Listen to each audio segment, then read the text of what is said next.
এই ছিল কপালে হাত বাঁধা শিকলে, পিপাসায় বুক ফেটে যায় মা।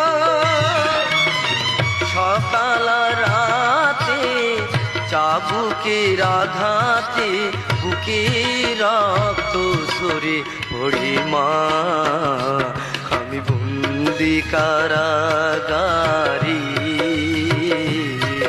আমি বন্দি কারাগারে।